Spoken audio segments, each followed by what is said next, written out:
નમસ્કાર, આપ જોઈ રહ્યા છો નેશન પ્લસ ન્યૂઝ. હું છું હિરલ આપની સાથે. વડોદરાના ઐતિહાસિક સુરસાગર તળાવની સુંદરતામાં હવે 4 ચાંદ લાગવા જઈ રહ્યા છે. ગુજરાતના નાયબ મુખ્યમંત્રી હર્ષ સંઘવીએ વડોદરામાં આયોજિત એક કાર્યક્રમમાં સુરસાગર લેક અને તેની આસપાસના હેરિટેજ વિસ્તારો માટે મોટી જાહેરાત કરી હતી. ગતરોજ શહેરમાં આયોજિત કાર્યક્રમમાં નાયબ મુખ્યમંત્રી હર્ષ સંઘવીએ અનેક વિકાસ કાર્યોની ભેટ આપી હતી, જેમાં વડોદરાના ઐતિહાસિક વારસાને જાળવી રાખવા માટે રાજ્ય સરકાર દ્વારા વધુ એક મહત્વનો નિર્ણય લેવામાં આવ્યો છે. આગામી સમયમાં સુરસાગર તળાવ પર 3D mapping show, light and sound show અને ફાઉન્ટેન શો શરૂ કરવામાં આવશે, જે શહેરીજનો અને પ્રવાસીઓમાં આકર્ષણનું કેન્દ્ર બનશે. આ અંગે જાહેરાત કરતા હર્ષ સંઘવીએ જણાવ્યું હતું કે સુરસાગર લેક પર જ્યારે આધુનિક ટેકનોલોજી સાથેના શો શરૂ થશે, ત્યારે તે વડોદરાની સાંજને દુનિયાભરના લોકો માટે યાદગાર બનાવી દેશે. પરંતુ તમે કલ્પના કરો કે આપણા વડોદરામાં સુરસાગર લેક પર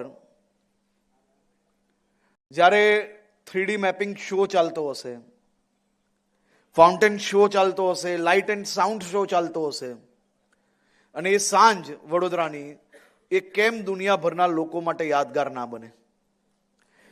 શિવજીની પ્રતિમા પાસે બેસીએ તો એ આખા દિવસભરનો થાક ઉતરી જાય છે કે નથી ઉતરતો? જેનો ઉતરતો એ જ કે ભાઈ મનમાં વિશ્વાસ આવે છે કે નહીં? અને એની જોડે જોડે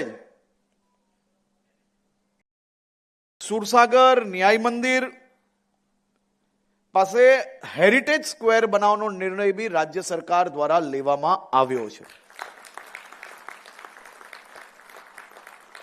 અત્રે ઉલ્લેખનીય છે કે સુરસાગર અને ન્યાય મંદિરની આસપાસના વિસ્તારમાં પણ હેરિટેજ સ્ક્વેર બનાવવાનો નિર્ણય લેવાયો છે, જે વડોદરાની કલા અને સંસ્કૃતિને પ્રદર્શિત કરશે. આ પ્રોજેક્ટના અમલીકરણથી વડોદરાના જૂના શહેરની રોનક બદલાશે અને પ્રવાસન ક્ષેત્રે શહેરની એક નવી ઓળખ ઊભી થશે. વડોદરાને વધુ સુંદર અને આધુનિક બનાવવાની આ દિશામાં લેવાયેલા પગલાથી શહેરીજનોમાં ખુશીનો માહોલ જોવા મળી રહ્યો છે. કેમેરામેન નવનીત પરમાર સાથે Chirag Patel, nation plus news, Vadodara. સમાચારોના સતત અપડેટ મેળવવા માટે અમારી નેશન પ્લસ ન્યૂઝની યુટ્યુબ ચેનલને સબસ્ક્રાઇબ કરો, બેલ આઇકન દબાવો અને જોડાયેલા રહો ફેસબુક, ઇન્સ્ટાગ્રામ અને ટ્વિટર પર.